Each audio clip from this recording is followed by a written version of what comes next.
Thank you for joining us today for From Margins to Mandates Towards Enforceable Protections for Black Women and Girls. Bringing up to the stage now, Dr. Ashley Stone, who will be moderating today's conversation. Dr. Ashley Stone is the Senior Director of the National Racial Equity Initiative for Social Justice at the Congressional Black Caucus Foundation. Dr. Stone is a proud Chicago native with more than 20 years of experience in academic leadership and community engagement, and has conducted research to inform policy and promote equity in the areas of education, health, and the arts. Please welcome Dr. Ashley Stone.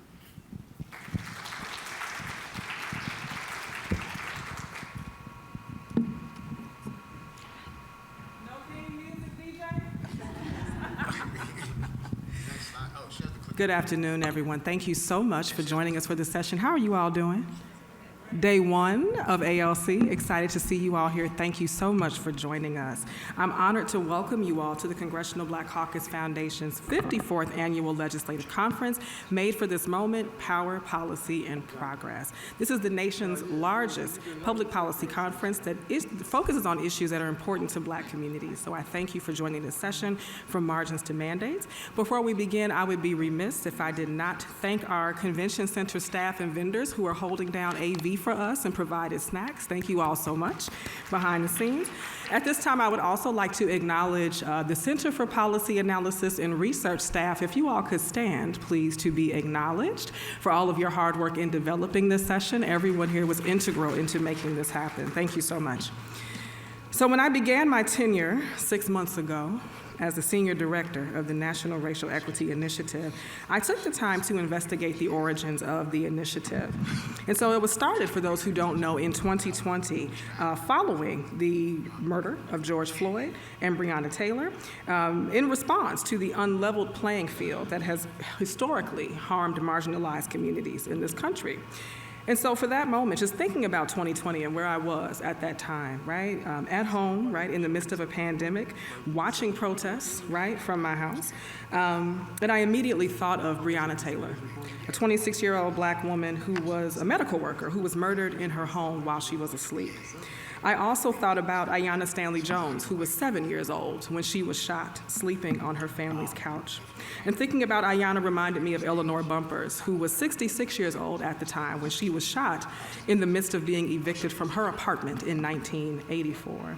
And so thinking about these names reminds me of how Black women and girls are situated on a continuum of passive and active forms of violence and discrimination in this country and globally, ranging from systemic neglect to explicit harm that are often overlooked, right? In schools, at their places of employment, in hospitals, on sidewalks, while incarcerated, and even in their homes. So when Dr. Jonathan Cox, who just walked in the back, thank you, Dr. Cox, for being here, who is the Vice President for the Center for Policy Analysis and Research, he asked me, what topic do you want to explore for ALC? And immediately, the words of the late playwright Ntozake Shange came to mind. Somebody, anybody, sing a Black girl song. So our intention today is not only to confront the barriers facing Black women and girls, but also to uplift the advocacy and initiatives that advance their empowerment. And we have assembled a fantastic panel. I think they're a little wonderful, I think, a little more than that, to assist us in that endeavor. So I'm going to stop talking and introduce them. Is that okay? Wonderful. So I would like to call them all to the stage. First, Victoria Kirby York is the Director of Public Policy and Programs at the National Black Justice Collective, a civil rights organization dedicated to the empowerment of Black lesbian, gay, bisexual, transgender, queer, plus, and same-gender loving people, including people living with HIV and AIDS. In this role, VKY, as she is known to those who love her, leads the organization's federal and state public policy agenda and signature programs, including the Black Institute, Out on the Hill, Wisdom, and the James Baldwin Legacy Awards. Thank you so much, Victoria, for joining us. Dr. Shonda Reynolds is our second panelist, is a licensed psychologist, global speaker, and media trailblazer whose work lies at the intersection of mental health, culture, education, and advocacy. A proud graduate of Delaware State University, Dr. Reynolds is deeply committed to serving HBCU students and communities of color through both clinical innovation and cultural programming. She is the founder of Minds of the Culture, a nonprofit organization dedicated to making mental wellness accessible to underserved Black communities.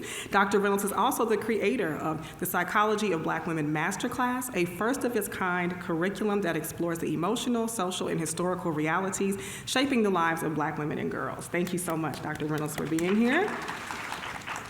For more than 25 years, activist, advocate, and author Tarana J. Burke has worked at the intersection of sexual violence and racial justice, fueled by commitments to interrupt sexual violence and other systemic inequalities disproportionately impacting marginalized people, particularly Black women and girls. Tarana has created and led various campaigns focused on increasing access to resources and support for impacted communities, including the Me Too movement, which galvanized millions of survivors and allies around the world, and Me Too International, nonprofit organization founded in 2018. Her New York Times bestselling book, You Are Your Best Thing, and Unbound have illuminated the power of healing, vulnerability, and storytelling in the movement to end sexual violence. Please welcome Tarana Burke to the stage. And my Chi-Town hometown girl, Scheherazade Tillett. Scheherazade Tillett is a nationally recognized photographer, curator, feminist, activist, and philanthropic leader whose work sits at the intersection of art, healing, and social justice. She is the co-founder and executive director of A Long Walk Home, a Chicago-based national nonprofit that empowers youth to end violence against women and girls, with a focus on uplifting Black women and girls. For over 2 decades, Tillett has dedicated her life to empowering Black women and girls through art, advocacy, and leadership development. Inspired by her sister's journey as a survivor of sexual violence, she began her career documenting stories of recovery, transforming that work into the landmark performance Story of a Rape Survivor, otherwise known as SOARS. In 2003, she co-founded A Long Walk Home and its award-winning Girlfriends Leadership Institute, which trains Black girls and gender-expansive youth to start art and activism for social change. Please welcome Scheherazade Tillett to the stage. Okay, so shall we get into the conversation? Yes. Let's go ahead and do it. So, thank you all for joining us. Is this on? Is it working? Wonderful. Thank you all, panelists, for being with us today at the start of ALC. So to begin, I think it's important to frame the issue with regard to violence against Black women and girls. So first, to start us off, I'd like for each of you to speak to why you think the narratives of Black women and girls and the harms they experience receive less visibility. And if you want to talk about your entry point into that work as well, please do so. So we can start with Victoria. Right. Good morning or good afternoon, everyone. Ooh, well, I know we're all still kind of waking up, getting moving through the day. Maybe you're looking forward to lunch. I'm excited to be having this conversation because I do believe we are at an inflection point in this conversation. For a very long time, we as Black women, especially Black girls, have been accustomed to just taking it, that this is how it is, right? The systems have been, triply rigged against us. But I'm glad you brought up Breonna Taylor. Yes. Because for me, that was one of the first moments of national action where I saw Black women especially taking the lead to say, hey, I know we're getting fired up about what's happening to our brothers, but let us center what is also happening and has been happening to Black women. And we saw others join us. We saw our brothers join us. We saw people of different races join us in that fight. And then over the last 5 years, we've seen Black women stand up for ourselves, yes, right? And other people joining us, whether we're talking about Supreme Court Justice Ketanji Brown Jackson's nomination or a host of other issues. And so I think some of it is saying enough is enough, right? And we're going to do a different thing. And we're going to build the sisterhood, because we've always been organized. Black women have been organized, fighting for a whole host of issues in our community for a long time. But now we have been, and there have been people fighting for Black women for a long time. But I think we're in a moment where we are now organizing not just for our brothers and our kids, which is important, but also for ourselves across our gender experiences. One thing that was interesting to note for us, NBJC, the National Black Justice Collective, we produced a body of research last year called Black Facts. And as a Black, lesbian, same-gender loving woman, one of the things that was most upsetting about the data, we polled Black voters from across the country to look at if there were just a few issues but disproportionately impacting Black LGBTQ plus people, what are the issues that the broader Black community would want to throw down on? And there were 11 issues. HIV, mental health, violence against the community came in as top 3. What came in at the bottom were the issues impacting Black women. The fact that nearly half of the people in women's prisons in this country identify as Black same-gender loving women or trans people, somewhere on that spectrum. We realize that there is clearly some policing that is happening at the intersection of race, gender, and gender expression and presentation when we're looking at butch, stud, more masculine of center women, and how they're policed in similar ways. I've seen that with my own wife, where several officers have pulled her over, assuming she's a Black man, right? And then, have to reorient themselves in what they thought they were about to do. And so that data point, the fact that our women are disproportionately impacted by cancer and some of these other health disparities, again, bottom of the list, even though Black women broadly are seen as the most effective messengers for our community. So we are respected, right? We are expected to be mules, to do the work, right? But when it comes to fighting for us, even Black women who are polled ourselves at the bottom, right? So it's not just the others, right? We also, for whatever reasons, choose ourselves last. And that's a part of what we have to shift. We have to begin to choose ourselves, our issues first, right? And bring everybody else with us. They'll join the fight because they don't want to be left behind. They're like, oh, wait, Black women, they always follow us for everything else, right? Let them follow us when it comes to this fight, too. The last thing that I'll say, because I know there's important things to add, so we've not always had people who care enough about us to carry the water in positions of power and authority. And the pipelines in a number of different industries, sectors, and across government has shifted. Having a Black woman serve as Vice President of the United States in rooms where we have never been in before matters. And it matters in a whole host of other roles, too. So when we do have a Black girl who goes missing or a Black woman who is murdered, right, that we have people who not only care, but are personally invested in ways that they can take that threat and say, oh, I'm the producer of this newsroom. I see there's a Black girl who just went missing in Prince George's County, Maryland.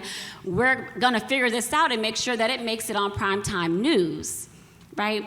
When those decision makers didn't look like us or have our experiences, it was a lot easier to deny, avoid, and pass the story along as something that folks just didn't care enough about covering. And so we have to demand the change. We have to continue to be a part of the change. And we have to say, we don't have to wait on anybody else to move the ball. Just like we saw with the WNBA taking charge in the Breonna Taylor situation and other women's groups taking charge of the situation. We lead, they follow. Thank you for that. Dr. Reynolds, please. Absolutely. Amazing response, right? Amen. I'm a little church. I like a talk back church. Amen? Amen. Okay, yes, amazing response. I'm just going to piggyback off of the research that you had discussed, that your organization did, discussing how we as Black women sometimes rank our own needs at the bottom. Right? And that coincides with what that invisibility is. Dr. Bell Hooks did an amazing job writing about that and talking about how the world sees Black women as invisible. And oftentimes that critical voice that's in the world talking about how unsmart we are, or just unintelligent, or we're not showing up appropriately, or we're not this or we're not that, we start to internalize that. And as a result, we start to live that. Right? And so we see that, I see it personally a lot of times in my practice, and also working with adolescents, working with teenagers. So it is our job to be able to instill different values to let our youth know that you don't have to show up as an invisible person. I don't know why I can't say that word this morning. Invisible person in spaces where you might not be welcomed in, right? It is your job, in order to be able to cultivate a sense of belonging, to be able to show up, right? Y'all hearing me? Amen? Amen. Amen. In addition to that, the invisibility, really the anger bias. Somebody say anger bias. Anger bias. Do y'all know what that is? Y'all know what that is? Because we experience it every day, right? Oh, why you not smiling today? You upset? Smile, Black woman. Like, what's wrong? The assumption that we have to constantly be smiling or perceive, or we have to show up happy all the time in order to make somebody else comfortable. The anger bias. We experience that whether it's in our families, our communities, our schools, different spaces. So it's really time for us to identify the invisibility so that we are not succumbing to it. Thank you, Dr. Reynolds, for that. Tarana. Well, I want to go back to your original question, right? You asked why. Can you say it again? Sure. Let me get my cue card real quick. Aren't these pretty? So, why do you think the narratives of Black women and girls who are harmed by state-sanctioned violence receive less visibility? So, I think the reality is the easy question is race, right? Because they're Black women and girls, and we know what that means in this country. Those of us who are Black women know what it means to be a Black woman in this country, and we've had that experience. I think the more nuanced answer is beyond just race. If we receive more visibility, if the issues that impact us, particularly state-sanctioned issues that impact us, are more visible, then the question has to come up of why. And if you ask the question why, you have to look beyond race. Race is an easy answer. Then you have to look at the other things that are impacting us.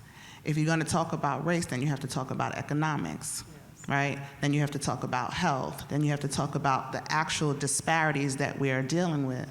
Then you got to talk about the families that we come from. And so it's easier to invisibilize us and the issues that impact us, because if you really start asking questions, then a floodgate opens and you have to deal with what it really means to be a Black woman and thusly a Black girl in this country. And nobody wants to answer those questions. The reason why even us, right? Because when we start asking the questions, we have to bear the brunt of the people who answer those questions. And so I don't blame us for answering those surveys that way. I don't blame us for putting us last, because we know what it's like for us to open. There are those of us who are born to be advocates, those of us who can't stand to see injustice, and we have that coursing through our veins.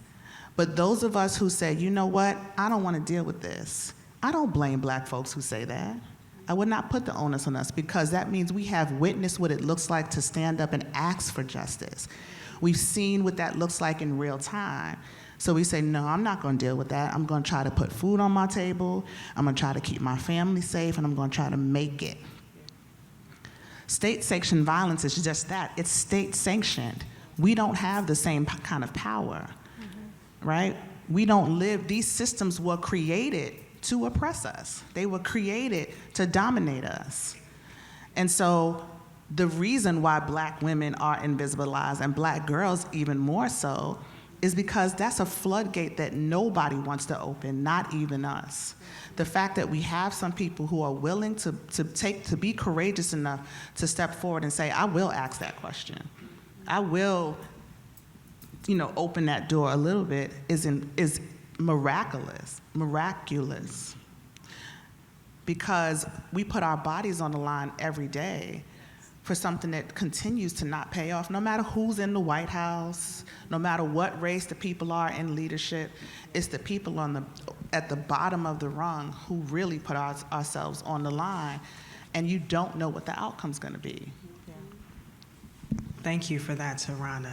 Scheherazade. Okay, when you go last on the panel of greatness, what else is there to say? But I'm just going to say, I'm going to bring Black girls in the room and start off with a short poem by one of our girls. When Amber went missing, they named an alert after her. When Shanice went missing, they did nothing. It makes sense. The disappearance of Black girls have gone on for centuries. Angelina Cofer, age 16.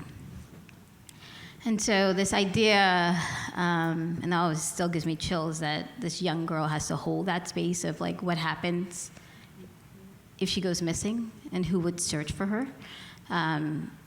Almost 40% of the missing cases, according to the crimes, Black children. And so I think we have to kind of shift who we think is missing, and most of those are girls.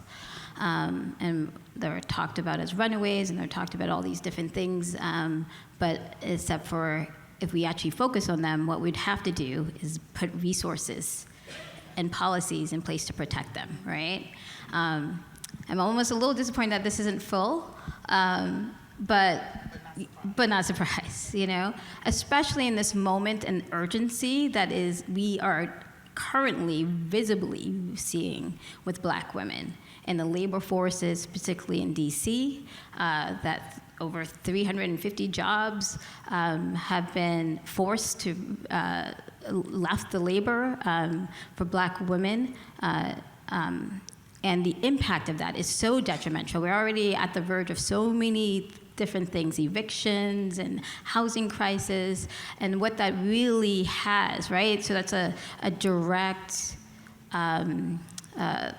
target to Black women, right? To Black people. And so to not have this panel full for solutions and possibilities, but who's here is here, you know? And we're gonna take all this message and we're gonna spread it, because there's a lot of greatness happening at this conference, so I understand.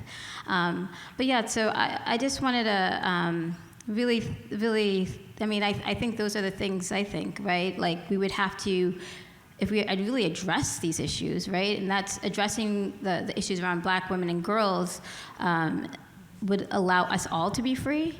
And so what's that mean when you're losing the impact of yourself and the harm to yourself to not free others? Thank you for that, Scheherazade. I want to take that and transition into the next question. You all have answered a few of my questions already. So the dynamic panel, right? Round of applause. They've already answered most of the questions. But we'll go in more depth with some of these. But from your perspective and the work that you are doing for Black women and girls, what are some of the key political, institutional, and societal barriers that hinder the passage of policies that would protect Black women and girls? And anybody can start with that. Sure. Political, institutional, and societal. Mm-hmm. Well, I mean, there aren't very many policies, right, that impact Black women and girls, and the ones that we do have is because we have Black women in congressional seats who push for them to happen, and those Black women who are in congressional seats partner with community organizations and community organizers and activists who alert them, who make sure they're kept abreast and stay in partnership to understand what's actually impacting people on the ground. I mean, we know if there was not, Congresswoman Yana Presley, if we didn't have, what's our sister's name? Y'all know I got menopause, so you got to hold on. Jasmine, you know what I'm saying? I'm trying not to call them by their first names, that's why I want to be respectful. But if we didn't have Jasmine Crockett and Yana, if we didn't have these sisters advocating for us, we wouldn't have the things that we do have, right? And so part of it is just the deep adversity that exists inside the political structures that we have. That's why it's so difficult. And so when we have to have electoral justice as part of the issue, we have to have voting in our communities that puts people in place, in positions to pass policies that impact Black women and girls. But just having a policy in place is not the answer. I say this all the time about sexual violence. Rape is against the law in all 50 states. That has not done anything to lower the amount of sexual violence that we experience. You can't just pass a policy or put a law in place and think that Black women's lives and girls' lives are going to change. Those policies have to be backed up by resources. How are you going to implement those things to make sure there's actual change that happens? That means that we have to have structural change. We have to have cultural change. We at Me Too International, we have a framework that we call multiple interventions. And it's applicable across any social justice issue. If you really want the lives of Black women and girls to change, there have to be multiple interventions. Political, I forgot the other word you said. I did too. I'm into your answer. I'm sitting here like, no.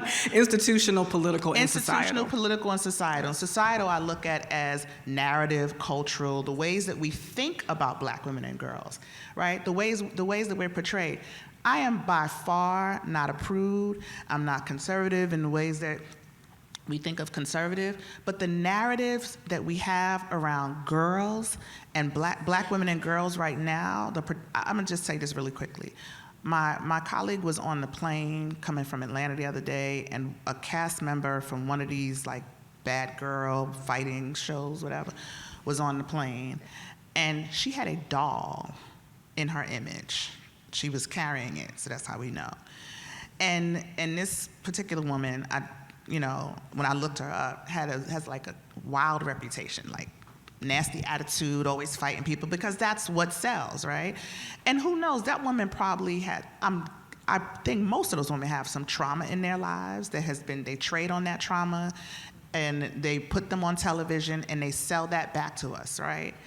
But as opposed to finding ways to wrap around that and look what it, so we can see what it looks like to have healing from those traumas, they amplify that trauma and sell it back to us. And now there's a doll that this child has. So there's children who say, I can emulate this, right? And this is something that feels right culturally, that we start emulating this trauma in our children and validating that. Those are the narratives, these are the societal narratives that are getting amplified about black girls, right? When I worked in the schools, I used to go into the school and say, go right to the dean and say, give me all the girls who you're about to suspend, give me all the girls who are on a detention list, give me all the girls, basically, that y'all have thrown away. Those are the only girls I want to work with, right? And so until we start thinking and talking and interacting with black girls differently, we won't have different black women, right? So that's the kind of change. Institutionally, our institutions are set up for failure of our black girls. And again, if our black girls fail, then what kind of black women will we have? So we have to be thinking about these interventions that have to happen on all levels if we really want to see structural change happen. And that change has to happen over time, but we have to count every single win while we get there. Thank you. And what you brought to mind for me, Tarana, was in thinking about, because I read it at least once a year, Patricia Hill Collins' Black Feminist Thought, and I always come back to those 5 controlling images of black women, because we see them repeated in media from the time I was a child until now. You see these same images replayed and the effect media has on people's perception, right? Because they believe that's true. So thank you for lifting that point up. Other panelists. Yes, Victoria. So there are a couple things. Because so many of different positions of leadership, we have first-timers. By first-timers, I mean first time breaking through, right? There are ways that we need to be more intentional about the preparation that we give people for what they can do with power.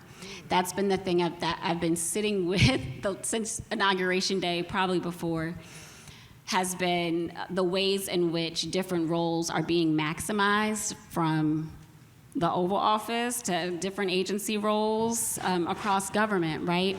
And how there was an entire training, when people talk about Project 2025, we often focus on the policy component of that strategy, but there was a whole training arm, right, that was about not just collecting resumes, but ensuring that whoever was placed in different roles knew how to leverage their roles to the fullness of whatever the potential is, and even kind of going above and beyond it, right? Let's be honest, right, with what we're seeing. Some of it is, well, let's see what, we're gonna do it and see what happens. Let's see what the courts say. Let's see if it's legal. It might be.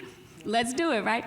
And so when we have that first black woman mayor, right, of a city, when we have that first black CEO of a corporation or a nonprofit, right, people in other key decision roles in organizations, how are we also making sure that there's some really solid training programs that share what the role has been, but what it can be in terms of being able to interrupt some of these systems that continue to oppress us in government, not just in government, right? In all different parts of society, the way it shows up on the job day to day, whatever the job may be for someone. And so when we prepare people to leverage leadership differently, we can also expect some different outcomes, because often we are, again, looking, how can we help everybody else? And sometimes we forget, well, how can I help myself, right? Like, I'll think about the Black, community, women, LGBTQ community, and often I forget the needs of the disabled community. And I'm someone who lives with a number of different disabilities, right? And then I'm like, oh yeah, I forgot to ask for these accommodations that I might need, right? So we all have moments where we do this, but how are we ensuring and making sure that we're training folks for whatever the roles of leadership or opportunity they have to interrupt things? The other piece, it came and went. There was one other piece around that if it comes back to me, I'll drop it back in. You're right here. But We got you. Preparation is one thing. Thank you. Scheherazade or Shonda? I think they answered it beautifully. I'm a firm believer. I like to make people uncomfortable in any space that I'm in. I more so work in the societal standpoint, so I am with the principals and the teaching aid individuals and what have you. So when I do hear different notions about Black girls being too fast, or our Black girls being adultified, Black girls being seen as more aggressive, and we know that when when we research it, the aggression is controlled. We find that girls who are darker complected or who have kinkier hair are more likely to be suspended from school. So I'm the one who calls that type of stuff out, right? And so when we identify those different negative notions, such as the behaviors that we see in society, what have you, that are amplified and generalized amongst like all Black women, then we have to start calling that out so that individuals can start to dismantle some of the notions that we have about Black women, and then policy will change. But it does start at that more micro societal level before it gets to that political lens. And I remember the other piece that builds on something that Tarana said around, like, when she goes into the schools, she pulls out the kids that folks have seen as disposable. It breaks my heart because I have a child who's navigating the school system, and that is all too real, what's going on. But it's a great example of making it plain. We've got a lot of great solutions, right, that have been brainstormed over decades. We got a lot of good policies, right? But what I've learned in working with government officials is that you have to make the solutions extra plain. Like what Tarana's example was perfect. It was like, okay, the list of give me those people, all right? I got this, right? We know what to do to help change and create that intervention. Sometimes we have to take it from our 50-point plan to say, the assistant that's in this program assistant role, these are the 5 things I need you to do before the end of the year, all right? This person who's in this director role, okay, make sure that everyone on your team has done X, Y, and Z. That'll help us get rid of the disparities. Sometimes it's not the outcome, right? Because everybody says they're on the same page around the outcome, right? It's the steps to get there that sometimes people get caught up on. Like, what is the exact process and order that I need to do to be able to ensure that Black girls, that Black women, Black non-binary folks have what they need to be successful? And so that's the other thing. And then one thing, just going on the call and response, can I hear everybody say, I am brilliant and beautiful? Come on, say it like you mean it. I am brilliant and beautiful. I am brilliant and beautiful. It is true, and for some people, it's a threat. And I think she's telling y'all that. Y'all supposed to say that part too. It is. but that was a fact, what you just said. Yes. So, and the reason why I say that, we had a sister create a wonderful fund investing in Black women, investing in Black businesses. And the threat of Black, brilliant, beautiful women thriving, creating game-changing businesses and inventions was so scary, they sued. To not only stop those businesses, right? But to say, anybody else thinking about doing something specific for Black women and girls, you might want to pause or reword what you're doing a little differently, right? And so there are some entities out there that do feel threatened by what we can bring to the table. So the silencing and visibilizing and erasure for some, in many places, is very intentional, right? But we have to thrive anyway. So I want to hear you say, I'm gonna thrive anyway. Right?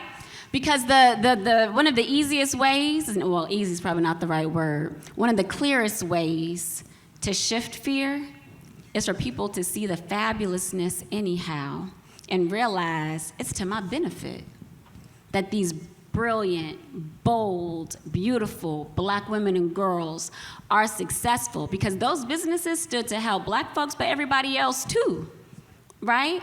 And when we are lifted, when we have what we need to be successful, like Paula Giddens said, when and where we enter, everybody come through this place with us, right?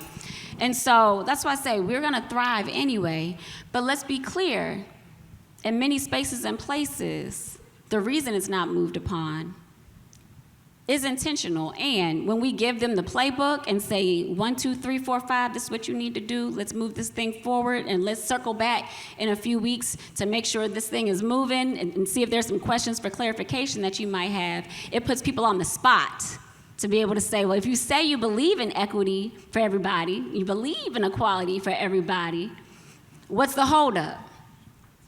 So then we get to my sister's point about calling it out, because then not only are we calling it out, they have to look at themselves in the mirror to see what is it really about for them? Where's the fear really coming from? And that's not our bag to carry. Our bag to carry is to continue to be brilliant, bold, beautiful, and to thrive. Thank you for that. Go ahead, Sharon. Yeah, I just want to add, sometimes it's like, should you add, because you like a different perspective on things. But you had me thinking about what my life purpose is about empowering Black girls.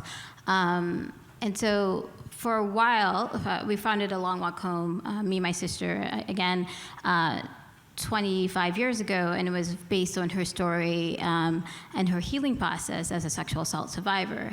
And we did that work in the early 2000s and went around different college campuses and educated people about what does it mean to heal from sexual assault, particularly as a Black woman. And I thought that was some of the hardest work, right? To remember people not wanting to bring us to different campuses because like, you're a Black woman, how does that represent our stories? This is, you know, a lot of what Toronto does is shift and has moved all of that for us. And so then when I began doing work, which is working with one of the most vulnerable populations, working with Black girls and teaching them a different way of really seeing, to make them become artist activists.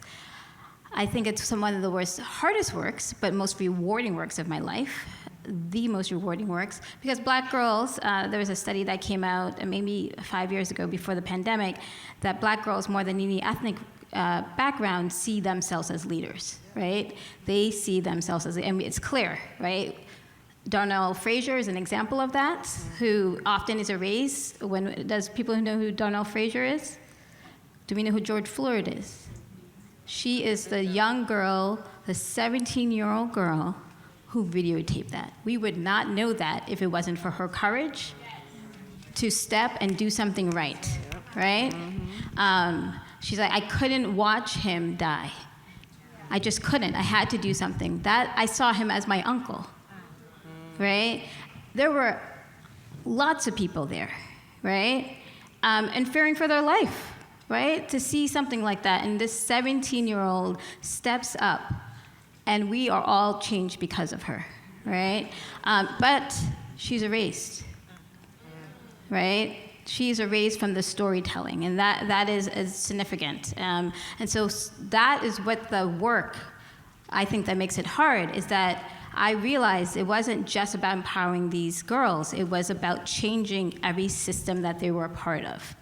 Right? So it was in their homes, it was in their schools, it was creating funds. Me and Tarana helped create a fund for Black girls called the Black Girl Freedom Fund that's held at Girls for 1 billion for Black girls. 1 billion for Black girls, yes. And so that was part of this work. We couldn't just actually talk about their stories, which is really important, but collaborate, stronger.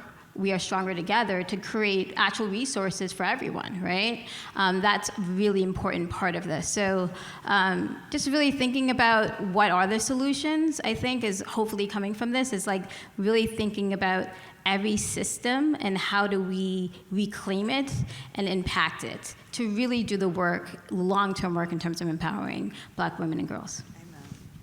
Thank you for that response. I'm going to move on to the next question, shifting gears just a little bit, because you all do work that is intersectional. You're doing advocacy work for Black women and girls. I'm curious, in the work that you've done, what strategies have you found most effective in building coalitions across movements? So we talked about racial justice, obviously gender equity, LGBTQ plus rights, and beyond, right? Because we're talking about the whole Black community, right? And so what strategies have you found to be effective for doing that?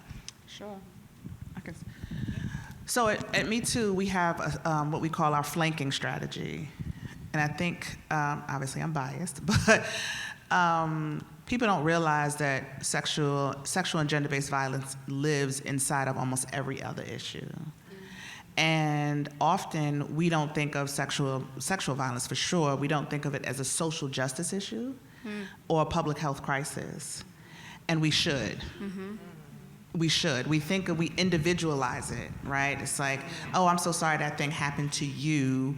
Do you need services, right? How can we help that one individual? How can we put that other individual who harmed you in jail or whatever that is? But we don't think about what are the systems that are in place that allow this harm to happen. And for the reality for many, many, many Black girls and Black women is that we have to live and work and worship and exist in the same places that we were harmed, because we don't have the resources to do anything else. We don't have the care and the healing to do anything else. So we have to continue to exist, and we have to do that while watching people not care. So we go back to those jobs and those schools and those churches and those homes where we have been harmed or we continue to be harmed. When I lived in Selma, which is where Me Too was founded, I was doing leadership work, girls' leadership work. And I remember all the youth programs used to fight. We used to always struggle. And so I called a meeting where we sat down and I said, I'm creating something called this concentric circles of care. We're not gonna keep fighting for funding. We're going to apply for funding together. I run a girls' leadership program, you run a sports program. Why are we fighting? Yo, some of y'all here have seen my girl. One of my best friends is Latasha Brown, who is a co-founder of Black Voters Matter and just one of the most dynamic sisters in the world. And I am biased, but it's true. But me and Tasha did this work together, and we just found ways to bring resources so we can work with the sports folks, with the tutoring people. I ran an African dance program and an arts and culture program. This is what we have to do across movements. So yes, sexual violence has to do with gun violence. Yes, it has to do with reproductive justice. Yes, it has to do with environmental justice. And the best way I have to do that is by going to those people and saying, when I go to sit down with the gun violence folks and I say, listen, you want to solve mass shootings in this country, you have to understand that 66% of all the mass shooters in the United States have a history of sexual and gender-based violence. How are you going to solve that if you're not dealing with that as an issue? The other thing is there are 52 million survivors in this country. So of those 52, because we don't think of it as a social justice issue, you think that those people only care about their survivorship? No, they care about everything. They care about gun violence and environment and all these other things. So we have to talk about the spectrum of social justice issues. We're all fighting for liberation. We just care about different things as we get there, but ultimately we're all trying to get to the same place. And the way that these systems have been set up and the way that capitalism works, they have us fighting with each other for this little bit of resources when they got tons of money. I was in a room the other day when this man, it was a fundraising situation, and this man stood up and said, collectively in this room, we control $1 trillion. I swear for God. And I had to sit there like it didn't, Yeah. And then he said, over the last 5 years, we've given away $1 billion. These are people who were philanthropists, but this is not philanthropy. These were impact investors. They were, what do you call this? Like people who invest in tech and stuff like that, who have decided to peel off a little bit of that money to give it away to things that they believe in. My point of saying that is that the money is there. The money exists. They would rather have us fighting with each other for these little bit of crumbs that they throw at us. We have to be more strategic. This question is important because it is important for us to figure out how to work with each other. It's important for us to understand that you're not going to solve gun violence unless you solve sexual violence. You're not going to deal with LGBTQ issues unless you acknowledge that how many trans folks are survivors of sexual violence, right? Like, you're not going to, what we're doing in the Black community right now is we're picking and choosing. Well, yeah, I want Black girls to be okay, but I don't care about them trans people because they're not real women anyway. Cut it out. Cut it out. That's not going to get us anywhere. Well, that environmental stuff ain't got nothing to do with me because I'm going to waste all this water all I want, so I'm going to run this. Cut it out. Cut it out. Well, I agree with some of the stuff them Trump people say because they be, no, none of it. Cut it out. We need to get on one accord with one message because you could be passionate about the thing. I'm passionate about sexual and gender-based violence, but you think I'm not going to show up about racial violence? It makes no sense. Makes no sense. So yes, we better figure out how to work together. You can be passionate about your thing and still show up for other things because no matter what it is you care about, you best believe it shows up across the board. So we got to go to places. When strange bedfellows doesn't mean go to a MAGA rally. Strange bedfellows means, oh, I've never actually seen what they're doing or those environmental folks are doing. Let me go see what they are doing. Right? I'm probably getting a little too preachy, so I'm gonna roll back a little bit. But this is a very important question because I think we are losing the plot and thinking that in order to get progress, we have to go to the other side. No, pull them folks over here and don't trust them until they prove themselves. Let them come over here and figure out that this is where it makes sense. Because we all trying to get to the same place, but as my grandmother says, it matters how you fight. When we all get to I'm writing a book, I'm not trying to promote the book, but what I'm saying about the book is that the book is called Revolutionary Grace. Because we are all trying to get to this utopia. We're trying to get to this place of liberation. But when we get there and look back and look at how we got there, we're going to end up replicating the same things that we came from. It matters how you fight. If we can't trust each other, if we can't find grace for each other now, if we can't find ways to stand with each other now, what is liberation going to look like when we get there? I don't want that. I want something new. I'm not trying to recreate what we have now. Forget this. Tear it all down. Tear it all down. I don't want to go back to nothing that we had. I want something new. So forget about what they're saying. We best to be figuring out how to work together. Forget about your issue area. Be passionate about that and make somebody else passionate. Get passionate about something else. Yeah. Bring your passions to somebody else. Be wary of these people who are trying to come over here and say, whatever. We need other people, but there's enough of us. Wake up the people who are not thinking about it. Don't go get somebody who has told you that they're your enemy. They have told you that they're your enemy. But it's hot for them over there, so now they're looking at us. No, go on over there and stay in the fire. We got enough people that are asleep. Wake up to the people who are asleep because they are people who, that's where you have some resources. I know I said I was going to stop preaching, so I'm going to stop now for real. I'm leaning in. I'm Keep sorry. going. Come on, keep going. I'm so sorry. It gets me, excited. I just want Next question. Oh, I just want to add to what you were saying. Actually, I was thinking about something my sister says as you were saying that.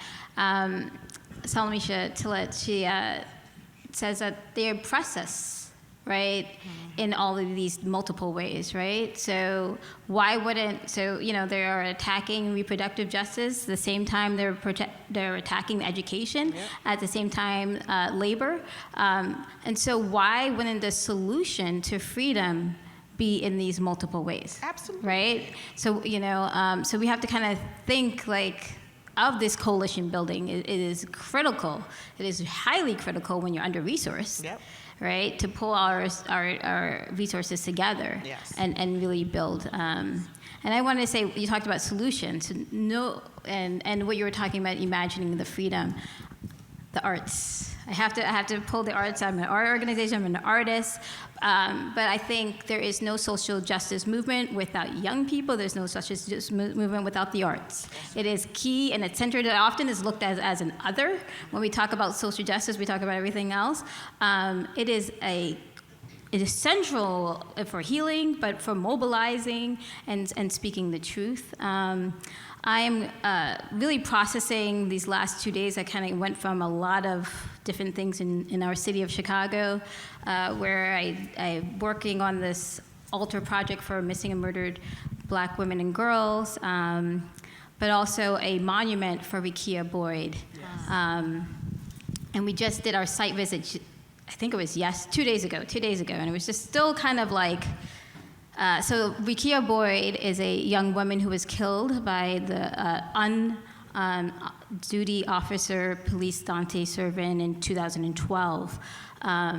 It's been a while. And it happened a little bit 2 weeks after Trayvon Martin. And so what's important about her story is how it kind of got buried.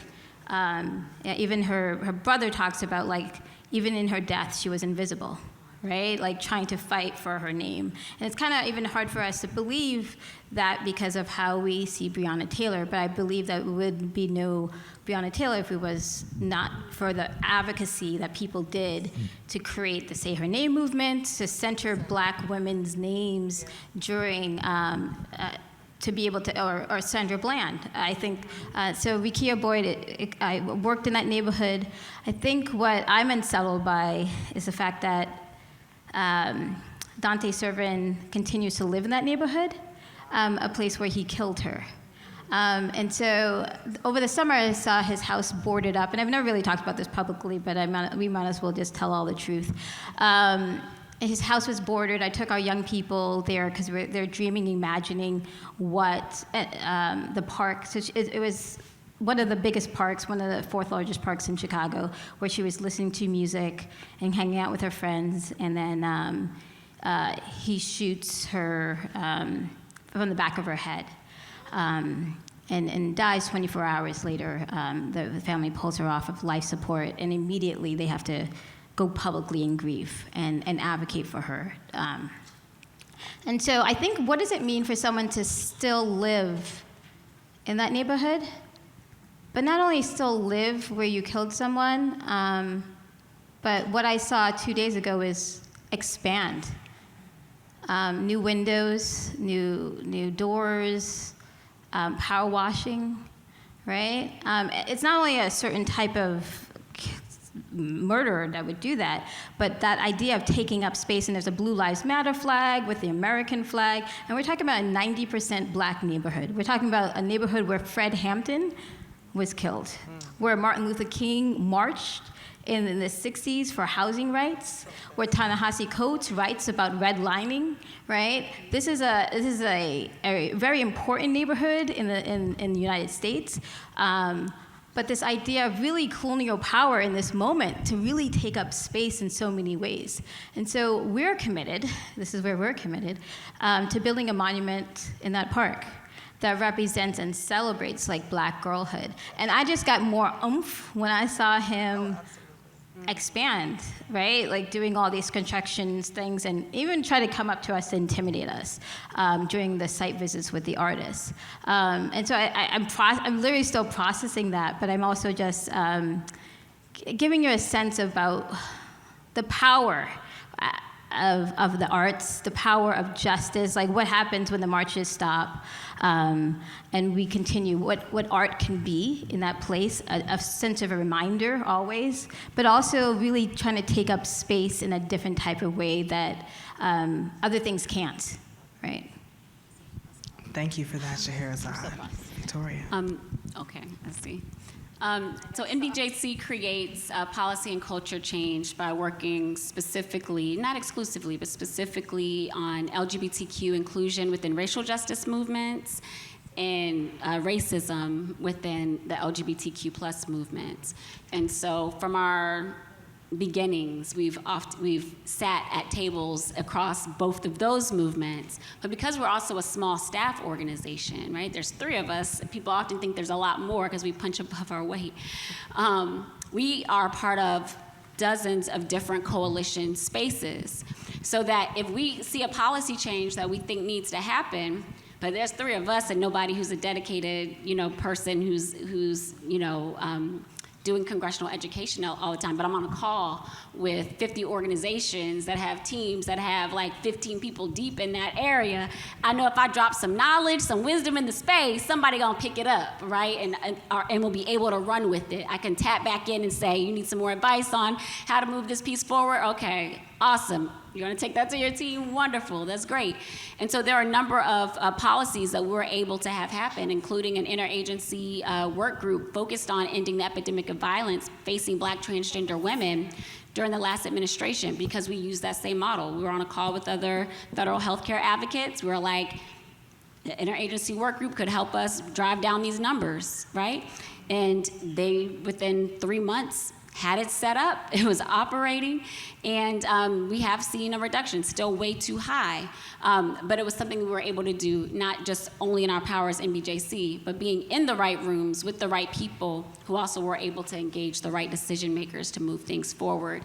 And so whether that's democracy, reproductive health rights and justice, and fighting for abortion, all of these different spaces are critical for us to be a part of in order to make the change that's necessary for our people. And I just want to quickly shout out the work that you all do on behalf of survivors of sexual abuse. When we were speaking earlier about how sometimes we rate our own pain at the bottom, the thing that kept coming up in my spirit, and as you all two talked, is just continued with me, is how many of us silence our voices and our worth at a young age, or whatever age, because when we spoke out about sexual abuse that happened, nobody responded, nobody answered, or we didn't find that justice. Yeah. So the work that you've done, especially with Me Too, raising, again, something Black woman-led that everybody else followed behind on, right? Has been something that has given so many of us our voices back. Thank you, And sis. so I just want to thank you. Thank you you both for all the work that you do in that space. Thank you. Thank you. Thank you. Thank you for that, VKY. Dr. Reynolds, did you want to respond to the question? Yes, I'm just going to say really quickly, I love we're talking about essentially the social determinants of health, right? And so as a psychologist, whether I'm working individually with someone or speaking on a stage, I would say the best resource I can give them is the language to be able to articulate what it is that they're experiencing. And it wasn't until, for real, like when I started posting on social media, when I found the importance of it, and like seeing thousands of Black women saying me too, thousands of Black women saying, I experienced that too. I didn't know that, the way they were talking to me at work was called tone policing. I didn't realize that, at my workplace, I wasn't just being mistreated, but I'm experiencing the glass cliff effect, which highly impacts Black women. I didn't know when I showed up in particular spaces that, I'm labeled as the angry Black woman or the sapphire Black woman, or, all these stereotypes based in gender-based racism that are bestowed on Black women because of discrimination and that double burden, experiencing our womanism and our Blackness at the same time. And so it's powerful when you have the language, but it's even more powerful when you have the voice to be able to advocate for yourself and say to somebody, I'm not going to put up with that tone policing, or X, Y, and Z is happening in this workplace, and this is how it's impacting me as a Black woman. So I'm always going to be in that space where I'm empowering my sisters. Thank you so much. We are at time. Y'all, I know you want to stay here all day with our little, and they got places to go to, but round of applause for our panelists. Thank you all so much for this conversation. Thank you for making time. Thank you all for joining us. Please enjoy the rest of the conference. Thank you.